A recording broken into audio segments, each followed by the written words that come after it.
If anything was going to break normal apart, it had to be global. And nothing could be a greater equalizer, really, than stripping us back to the one thing we have in common, health. Nothing else matters a thing if we don't make it to the next day. And so if we are a global stop, a global pause, now is the time to really do the paradigm shift, step out of normal and say, it never worked. Welcome back to the New World Normal podcast. Today we're talking to Dr. Stacy Greathouse.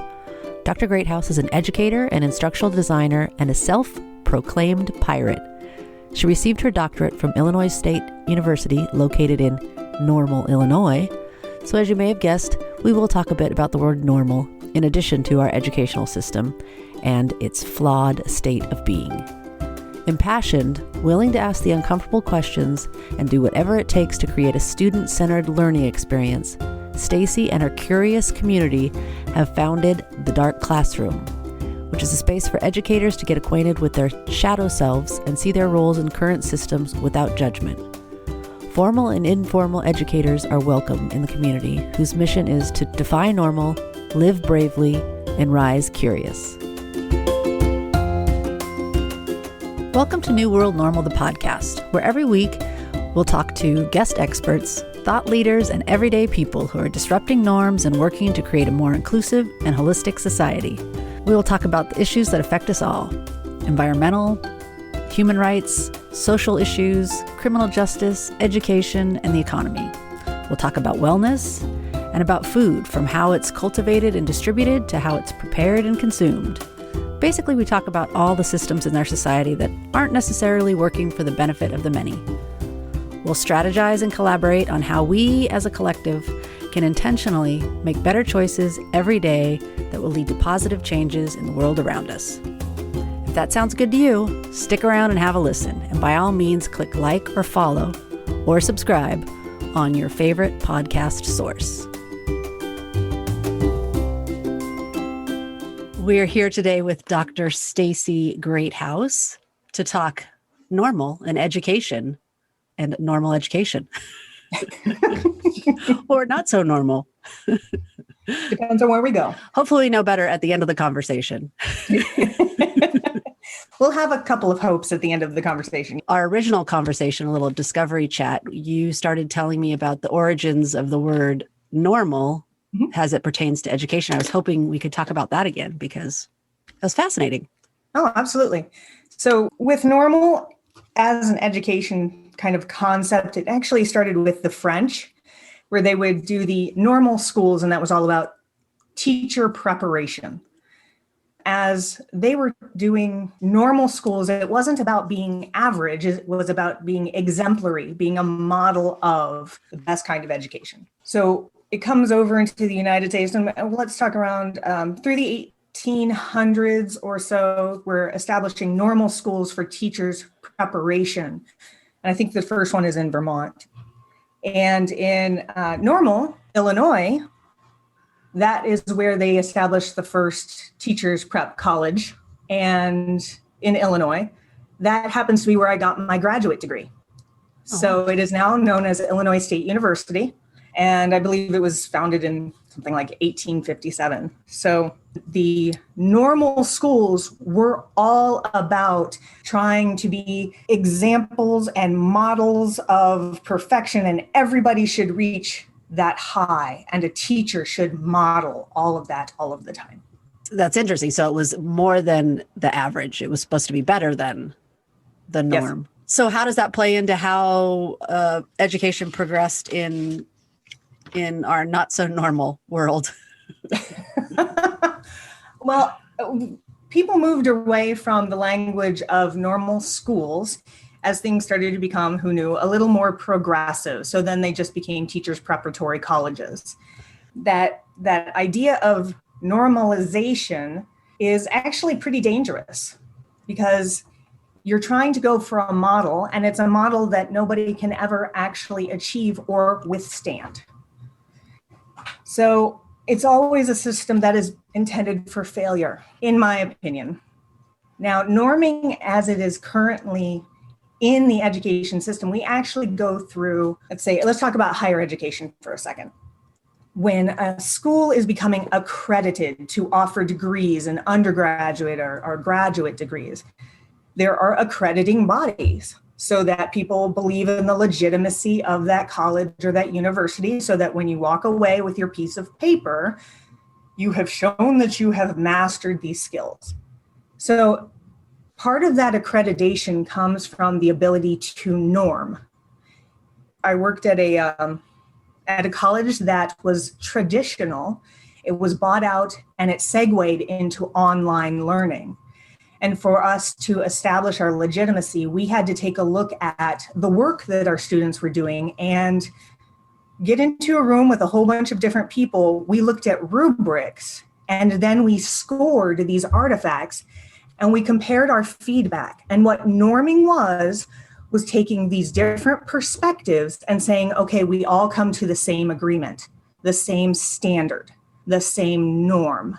So it tried to eradicate subjectivity or context, and it tried to erase all of the personhood so that we could just become legitimate. So norming is something that is used from standardized testing all the way through rubric creation.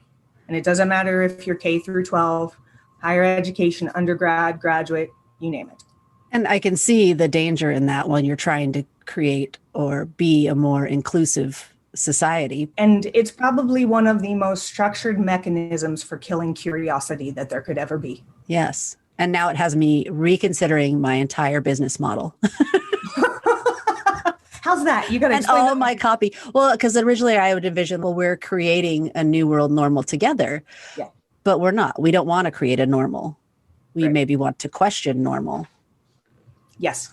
I want to break normal. I want to defy normal. As I've told you that before, I'm going to defy normal and we're going to rise up curious. Rise up curious. That's good. Yes. I like that. You have my blessing.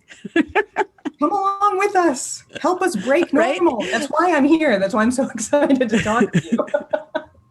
I think there are so many more of us that are like, we can't go back to that, what it was, whatever we want to call it. If we want to call it normal, it just wasn't working. Heck, I was even watching, guilty pleasure here. My 21-year-old daughter and I still watch Grey's Anatomy together. Oh, sure. Yeah. And they were even talking about it on there.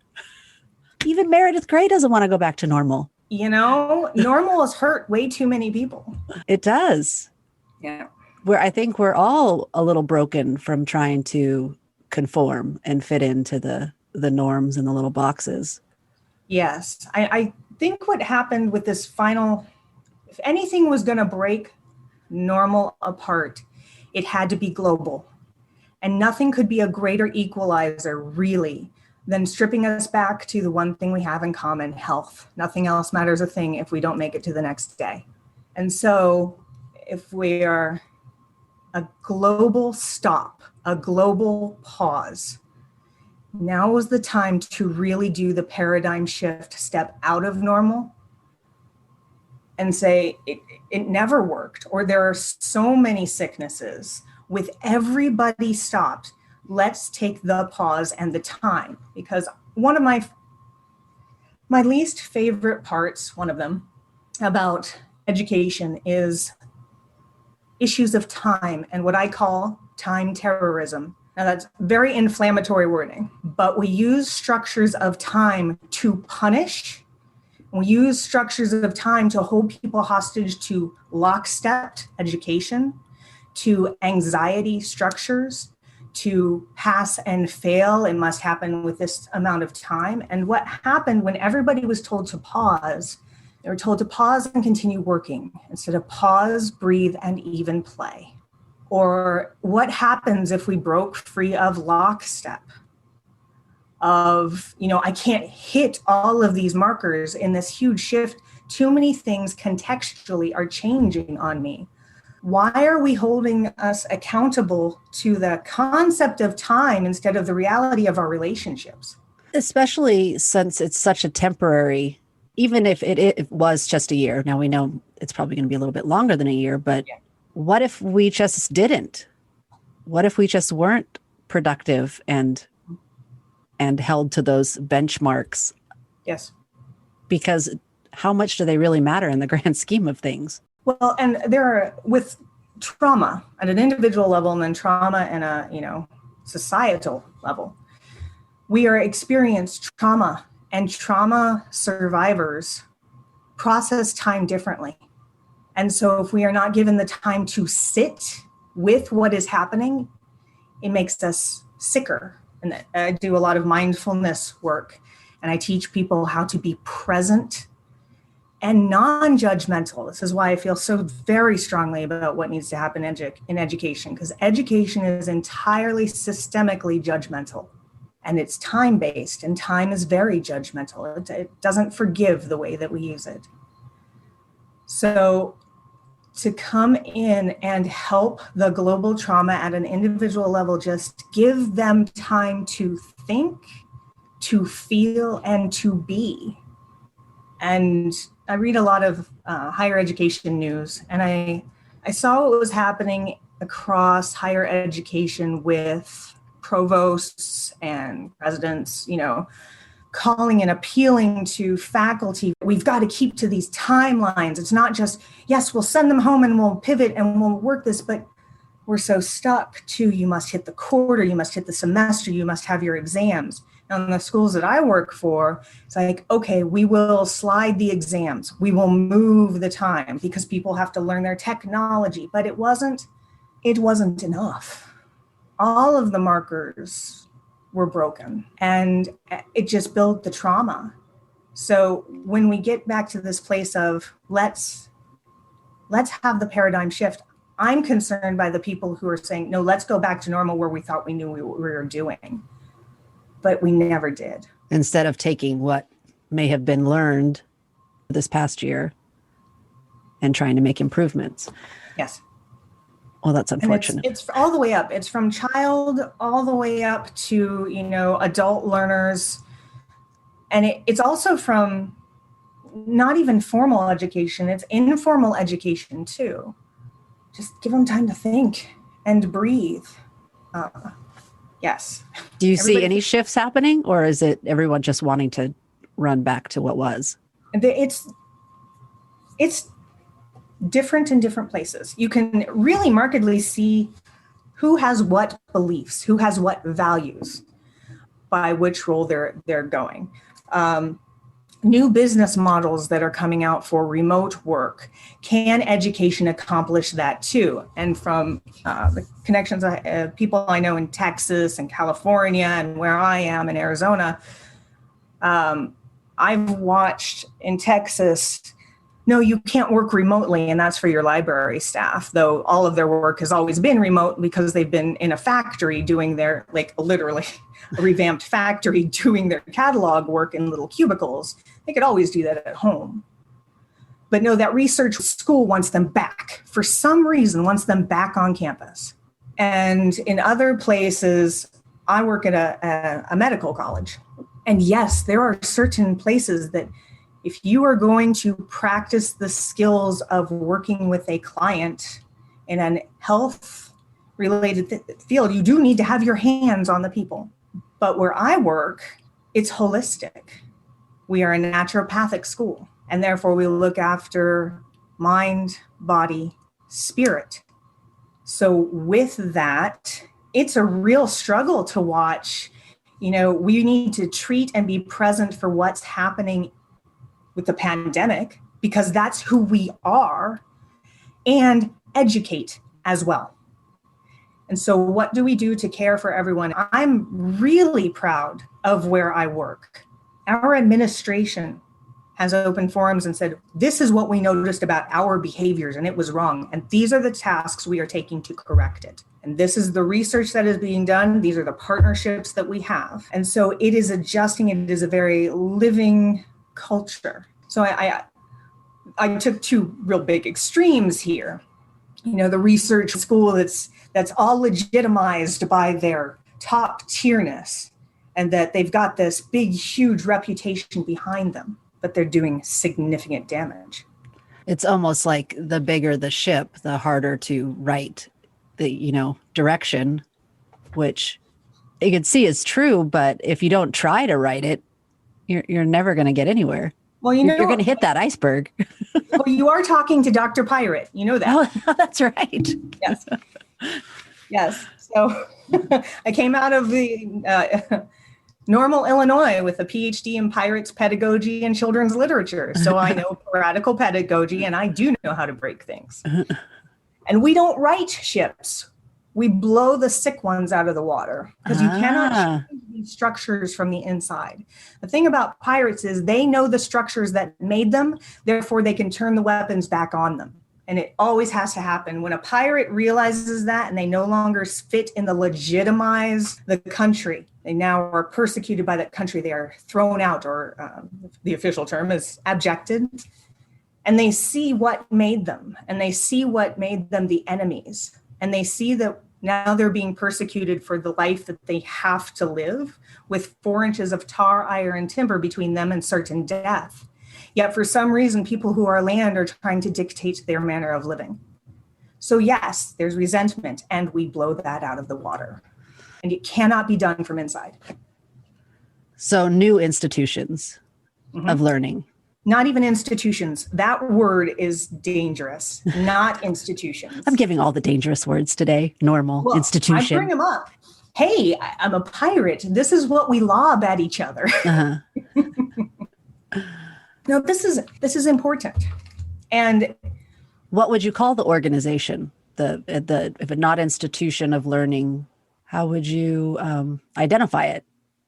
I would call it humanity. Our very purpose, our very existence is all about learning.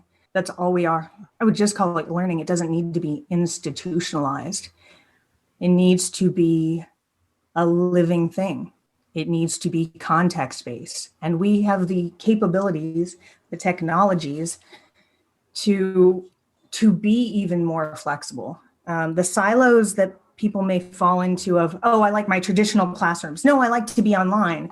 I personally buy into hybrid models where you can do both and you can meld them. And so why can't we have all three?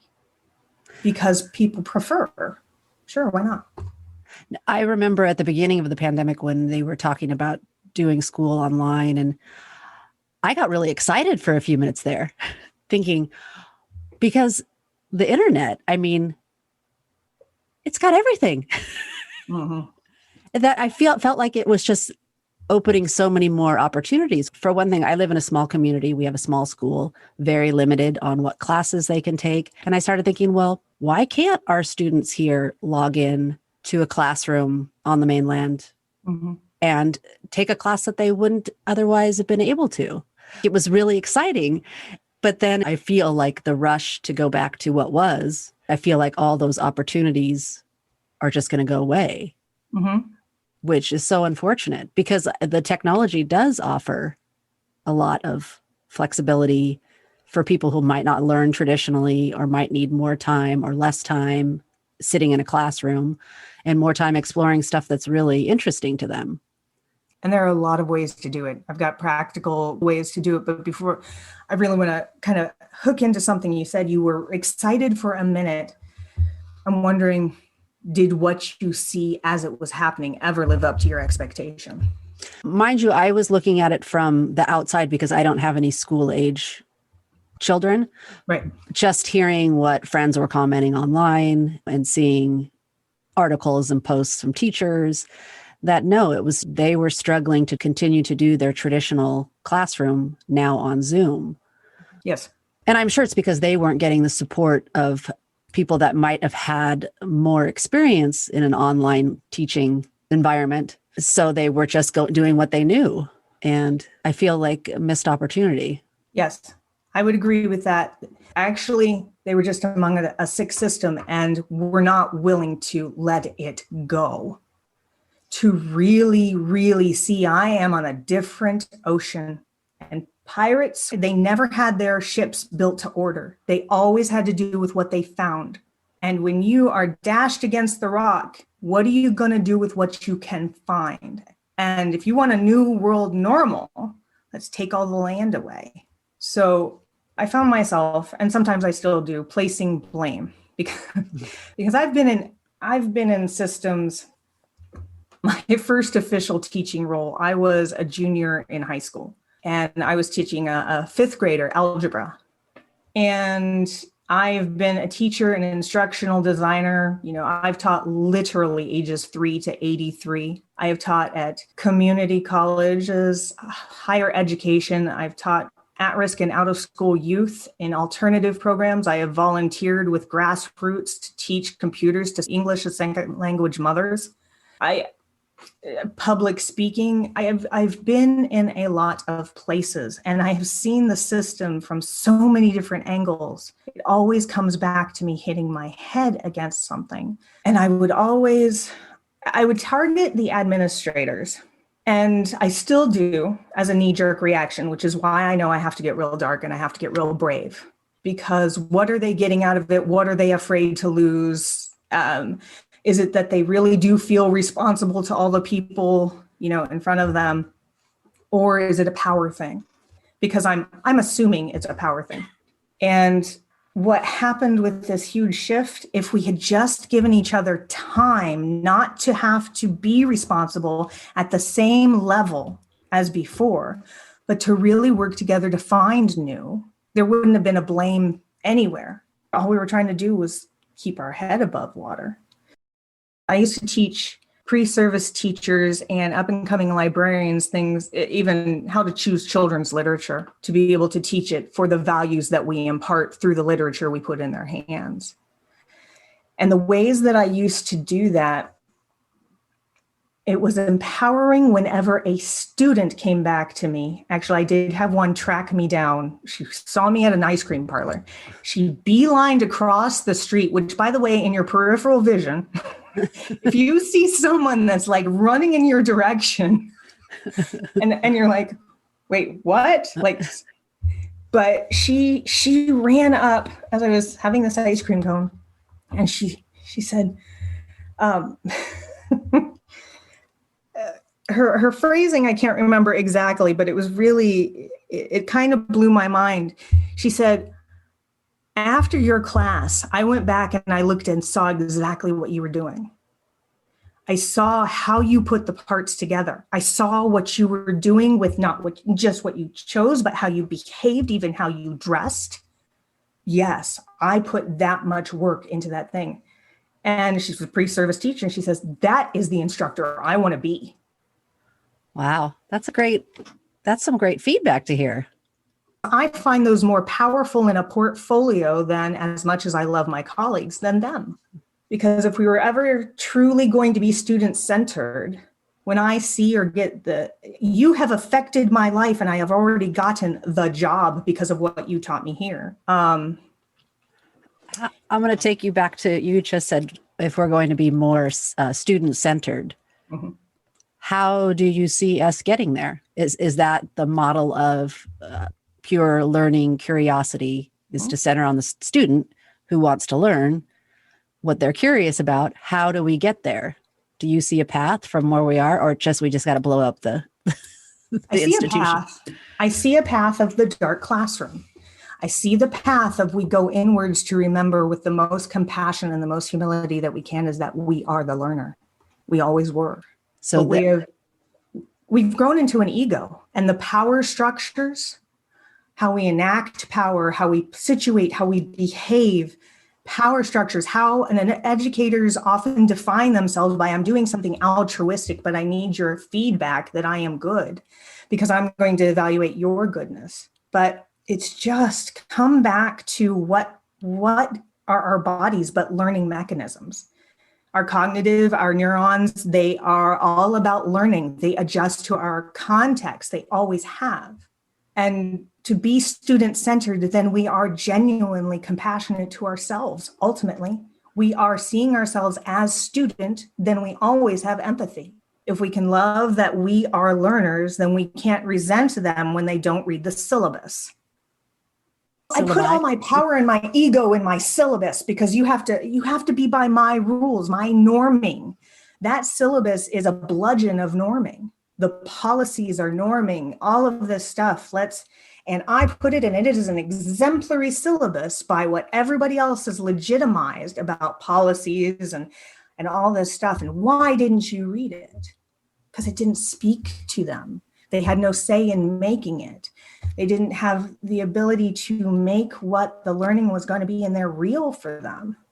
And I don't know if you've ever been to a teacher's meeting, send them a syllabus for it. And just, here's the syllabus for this meeting.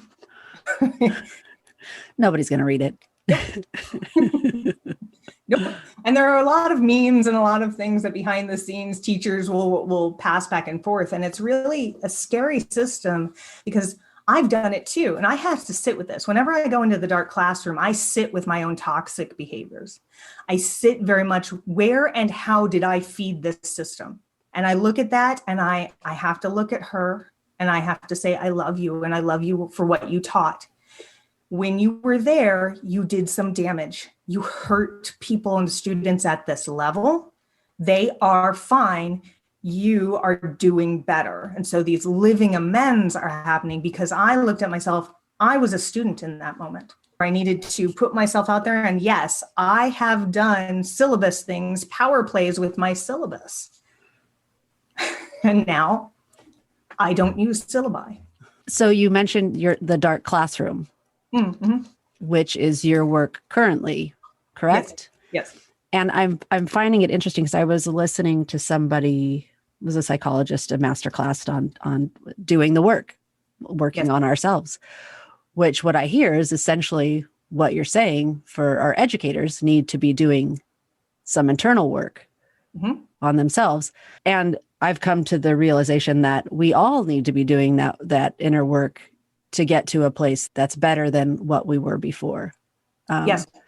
So it makes perfect sense that especially educators who are trying to help us all learn, that it would be even more crucial that they would do the work, in air quotes. Yes. That's my belief. Yes. And how are you helping facilitate that with a dark classroom? Yes. Now, I'm always really upfront about this. The dark classroom does have to do with shadow work. I'll explain that a little bit more. And remembering that it always comes from a place of compassion and love, but the darkness, everybody is so very, very afraid of, to go and smash our educational ego against the rocks to see what comes out of it.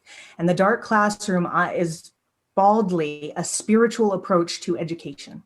It is not a religious one, but it's informed by psychology, yes, but cultural facts of the myths, the narratives that have been global. It's cognitive, it's linguistic, it's embodied. The shadow work that I do, the steps of admitting that we are ego frail, that we can't control anything, nor should we, that there is something much better than what we have manifested, than what we have done. What is our role in that? Where did we lose the joy? Because it's back there. The real ego, the real thing, we've lost. With the dark classroom, it is asking for, when I say educators, I actually want to talk about anyone who is in the field of formal or informal education. And I am talking from lawmakers, administrators, teachers, parents, students themselves, to come in and see what is the structure that has made us sick and what ego beliefs. What is it that I truly value or think I value about education? What am I willing to give up about that value to find out what is true about what it means to be a learner? So to do that, we ask questions, big questions, and we work on it. There are the strategies of, yes, meditation. There are strategies. I teach people how to make their own mindful experiences, because I believe in inclusion and integration, that the way that we become and get to our shadows is we have to do it on our own terms. And so people's breathing meditations don't work for everyone. Some people need a rocking meditation, and some people need a humming or something that reorients or focuses them to get still and get dark. And then with that, I make it really practical in the classroom. Okay, if you truly, truly believe that you want to empower the bodies of your students, let's take one of your classes, one of your online classes, and see how the setup actually ignores the human body. Where does it harm the human body? Where does it cut off? And again, I'll use inflammatory terms sometimes, amputate parts of the body. And that's, I look at things like that from, just biology, how we come to learn. One of the greatest paradoxes or disservices we do is, again, a human being is all about learning. Our bodies are adjusting constantly, organizing, and that happened prior to coming into the world. So our bodies were coming in, and the sense of sight is the last one to have developed. Because in darkness, didn't have to resolve. So you can watch babies' eyes track, and they like to find faces, but it takes months before it becomes, crisp. And then there is the acquisition of language. And that's later. What we start to do is we take abstract sounds and all of a sudden we apply meaning to them. So that what happens is that my body wanted food, wanted a cookie, and got real frustrated until I learned the word cookie and could get exactly what I wanted. Okay, so now we've got sound and body and sight, and yet then we put another layer of complexity in there, and then we say lines and squiggles on a sheet of paper make a sound, and those sounds put together make a meaning. So the very last sense to evolve, to come into play, language comes after that, reading after that. And so what we are giving our students most often is content that is in reading, as opposed to using all of the other body things that we can to learn. So all these textbooks that are happening on all of these journal articles, it's all reading. And is that the most, I know that people learn in different ways. Reading has got to be one of the lower, as far as the number of people that learn best through reading. Like, as there's, we can't put that in a hierarchy. No. Is that dangerous too? All of it's dangerous. That's part of the fun of it, honestly. It really is part of the fun. We cannot isolate learning like that. We cannot isolate a sense and say we're only getting data through one sense. Having taught literature for so long, there are a lot of things that can go into how we get information from a text and what it does, and we cannot divorce, the words themselves from the medium it's in, because of what the medium it's in actually does things in the brain. And if you're clicking a page that jumps the screen versus turning a page in a book, it does different things in your body. Wow. So it's not just that people learn best by reading. It may also be the type of reading. It may be, do you need the short bursts of reading? Do you need it's structured for you to see relational reading? Do you need the snippets, or are you a bullet point person? This is where I think part of our fear is, as soon as we start to look at how contextual our learners are, our system is begging our instructors to diversify their learning, to accommodate all of these people. And it's an unrealistic thing to ask of teachers in the system that exists. I was going to say, with them then having to meet all the benchmarks and the standardized testing, and you have to teach this like this. Yeah, definitely agree that our teachers have their hands tied in a lot of ways. Yes. And this is where, I'm recruiting people to the side of the pirate, because in a pirate's crew, you're not supposed to have people who do the exact same thing as other people. You can't. You have to have the complementary skills. So there shouldn't be any reason why I can't team teach. And the dark classroom, I have a hope, and with my dream team, women who I have worked and I trust my professionalism and my very dream with, because we have always made each other stronger in education and we have very similar beliefs. And so if we are teaching or giving workshops, I've given workshops or taught things with all of them at some point, they have made me stronger. Somebody helps me with clarity. They help me with accessibility. Somebody else who knows the technology of presentation. There's no reason why we can't have, instead of institutions, the idea of there are master classes now. Why can't we have the catalog of people who are partnering, who are doing team teaching in, let's say, biochemistry? Biochemistry is a deadly class to a lot of people, especially at an introductory level. And if you can have multiple people with different ways of expressing, somebody who's really good at the models, they can show the models while somebody else is talking about the equations. It doesn't have to be a single presence in that classroom, and we are in a digital world. So pick your catalog. Students, pick your catalog. Pick your allies, teachers. Make the global access to education just happen. That's a new world education normal. Yes. And I'm seeing, wow, you could, when I hear a student pick your catalog, oh, well, I want to learn about this, this, and this. Mm-hmm. Not, well, if you want to have this sort of major when you're done with these 4 years, you'll have to take this, this, and this. Yep. Which, how many people actually end up working in whatever they majored in? So why not let them take what they're actually interested in? Yes. I got to my current role. I used to be a career counselor, just so you know. And with that, we started talking about people are being prepared for jobs that they don't know will ever exist. Right? There's that too. Everything's shifting. So what really am I going to do?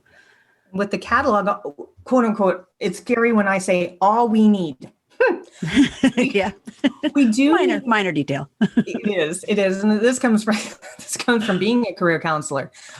Things like the Occupational Outlook Handbook, this was the profession and this is the kind of education you need. But if we can actually have teams, crews of people with professionals in a field, people who teach, and they say, okay, if we have students who do want to be coders, right? Or who, and not only just coders, but work in sustainability. So, and app creators, that you have people, professionals who do that, people who teach it, and they say, okay, this is the kind of program. These are the kinds of topics that could go into the catalog. And somebody would put, what our academic advisors would then be doing isn't, these are the only classes you can take. It's, what do you want to do? Here is the catalog, and let's put this together. And then it would be a proposal put in front of the team responsible for teaching it. It's like, we do that at a dissertation level. There's no reason you can't give that skill earlier, because it's a group of people, a community enjoying learning, and it stays contextual. And if you're really conscientious, you can actually create things on project-based learning that can make your students money instead of putting them in debt. There's a novel idea. Welcome to the new world education normal. And do you see this catalog living in one location or it being globally available? That's one of those glorious things is, why not use the globe? Why not? Mm-hmm. If we can free ourselves from the idea of time terrorism, now, logistics, but the logistics are going to take care of themselves. Learning is self-correcting. If we would just trust that our learning is self-correcting, we'd be fine. So we can do global because we have asynchronous or out of time learning where people don't have to be in the same place at the same time. or you do have the synchronous, or you do have the people who need the facial expressions and need the energy among, fine. We don't have to say one or the other, and all of your classes need to be the exact same way with the exact same people. It doesn't need to be that limited. Right. And then when you're taking classes in different formats in different ways, you're going to learn which ones you enjoy more and which ones you benefit from more. Makes sense, right? One of the things is, if we look, there are paradigms that are actually out there that I almost guarantee formal education is scared of looking at. The master classes, Udemy, people are creating their own catalogs. Well, I feel like they're afraid because they know that their model is dying because they're too expensive. And if you can get that information, I mean, a lot of colleges, you can just go online and audit their class and get the information. So I can take the class and not get the diploma. What really matters? People are doing it just to get the piece of paper. So it's interesting. And I think a lot of people are tired of playing that game. I mean, it's coming out more and more. Why am I going to spend tens of thousands of dollars to get a piece of paper? Yes. And what we found as well with the pandemic, when it shut everything down, and it's even more inflammatory, your capitalist structures, people don't want to go back to the exploitation. What we've been able to learn on our own in our context, not only have we become more aware that we are being exploited, but we can acquire skills through master classes, and then we can do the skill to get a better job. And it didn't take that much of crushing debt. Yeah, I think people aren't going back to work because, like you said, they're tired of being exploited, and their mental health suffers when they try to do that job that that just doesn't serve them in any way other than maybe letting them pay their rent and putting food on the table. Yes. Then absolutely. You start to have an existential crisis of there's got to be more than this. Yes. And nothing like being faced with your mortality in the form of a worldwide pandemic to think, wow, do I really want to go back to doing that? Because life is short. I feel like it's so much more than the unemployment hasn't run out. There's a lot more happening. Yes. Yeah. I have friends in all levels of education, and teachers know they've been exploited for a very long time. But there's also still the belief of altruism. But that's ego belief. It's still, I feel like I'm a good person, therefore I have this power to do this and give of myself until it makes me bleed. And the teacher shortage, and it's not an easy fix, and it's not a blame game. It's a recognition of, yes, you hurt, we hear you, it's legitimate, it can be fixed, we can empower you to fix it. Be brave with us. Be brave to look at why it hurts, how you've contributed to the hurt, and be brave with us so that we're going to break it. We're going to break all of that. And there's no reason why students won't respond to that. I mean, students who run across the street having ice cream will respond if you break the system. And we don't ask for permission. And we're not going to beg for forgiveness either. Well, I hope not. I feel like that needs to happen. So many of my teacher friends that I talk to, they're just so frustrated. You know, you don't get into teaching because you want to be confined to this small structure. You want to impact the life of children in a positive way. I mean, if that altruism leads to ego, that's one thing. But the fact is, that's usually why people become teachers. We know they don't do it for the giant salary, you know. And so it would be nice to see them be empowered and feel like they could break the system. That really needs to be broken. Yeah. Absolutely. It would be great as well if the altruism, I want to be there for children, turned into compassion. I want to be there for my own inner child. Wow, that is huge. That's part of the hope of the dark classroom. I can pinpoint for you probably the moment that everything crashed down on me, that I realized you cannot change it from the inside. It came to a head in a norming situation. As I was pursuing my degree in teaching in pedagogy and children's lit and pirates, I was going into debt to get my doctorate. Therefore, I was teaching for the school, but I also taught for another school, and I took a part-time job scoring standardized tests. So I was working, I was taking my classes, working essentially 3 jobs. And with this, it's the institution, its entire function was to take standardized tests from across the country, and standardized tests being delivered to, on this particular day, I scored 2 different types. One was for kindergartners. The other one was for high schoolers. Now, we weren't told, who or where or anything, but you have to go through norming. Okay. All of these things, you were in front of a computer, you knew the rubric, and you knew that for your kindergartners, you were making sure that their circles and their lines touched and they didn't overlap and all of this stuff. And you could fail a kindergartner. Oh, and soul crushing. Oh, it gets better. At the same time, in that afternoon, high schoolers had been given an essay. So we had been normed to, did they answer the question? Did they stay focused? Now, mind you, I've been an English teacher for a long, long time. So it was normal to look at those criteria. Now, when we normed, these people who were hired into this company were from all different walks of life.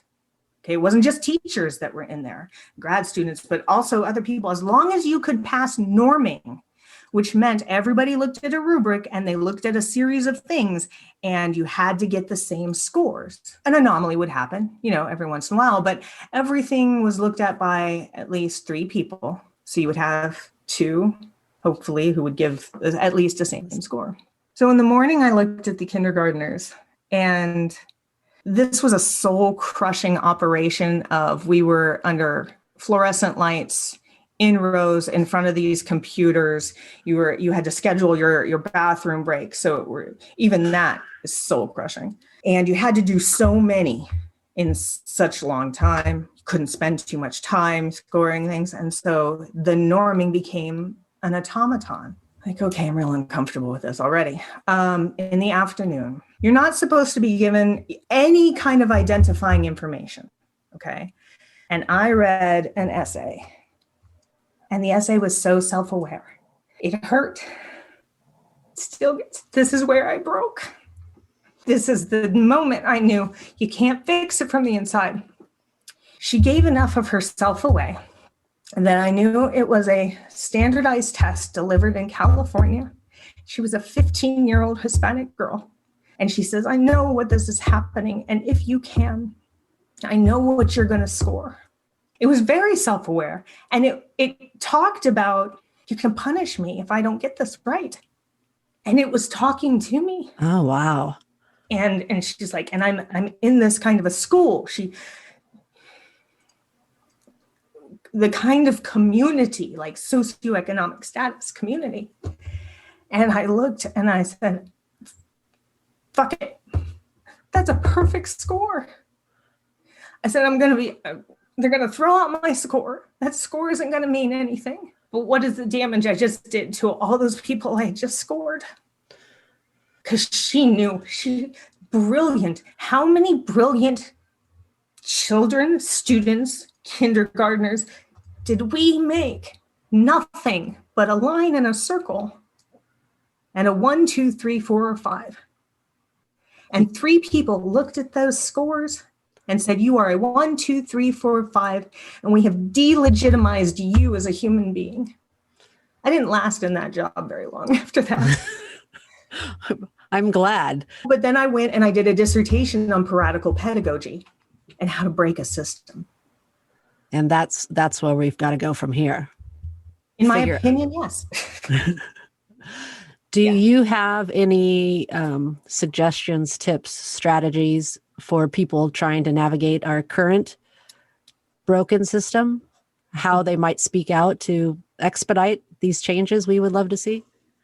I do. And the first thing, this is not cheeky, it is 100% serious.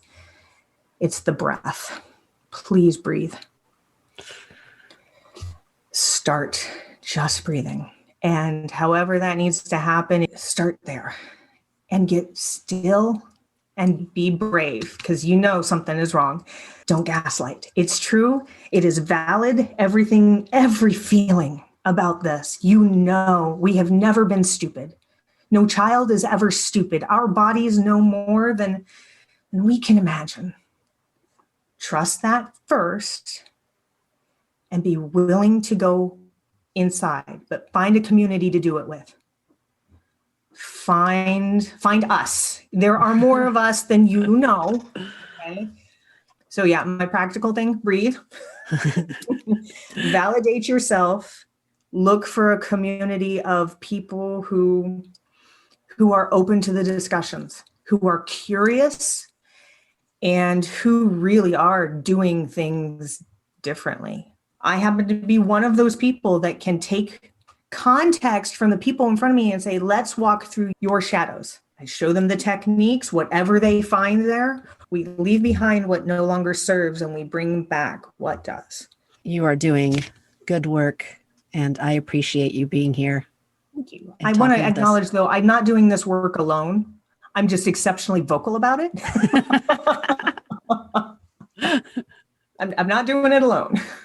You have your curious community that is doing it with you. I do. And again, these are humans with whom I trust my dream. Is there any place in particular people can find you? I am still building the sites. We are in the creative building. We are in the course building, workshop building, podcast building. All of the things that we have ever been, we are putting a new structure to. Fun. And so we have not launched any of the official platforms. I do have an email address. Okay, I can put that, and then just update me when you guys start launching stuff, and I can always update the show notes. Yeah, that'd be great. Yep. Yay, this was fun. I definitely trust my people. Thank you so much for taking the time to listen to our show. If you enjoyed what you heard, feel free to subscribe and leave us a review. If you didn't enjoy what you heard, reach out to us. Let us know how we can make it better. This show is really about all of us, not just me and my guests, but how can we all make this world a little better? And if you'd like to connect with us in other ways, be sure to check out our Instagram account. And we also have a free Facebook community that participates in monthly get-togethers, and we work through challenges and have meaningful conversations about important topics, all in a space that is safe, supportive, and encouraging. So join us. And if you'd like to show us more support, you can check out our intentional apparel shop online, New World Intentions. You'll find t-shirts, hats, totes, all with positive messaging to help you move mindfully through your day and help create that new world normal.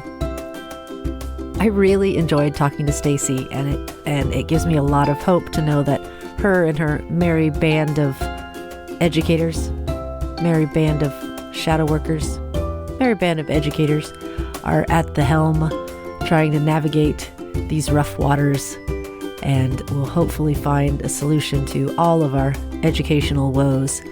I will leave an email where you can contact her. Their website is still under construction, but I also wanted to mention that her and the Dark Classroom will be featured at the International Forum of Women in E-Learning conference that is happening in December. So I will leave a link for that as well. And I hope you enjoyed this conversation, and you tune in next week where we'll be talking to more people who are disrupting norms and building better ways.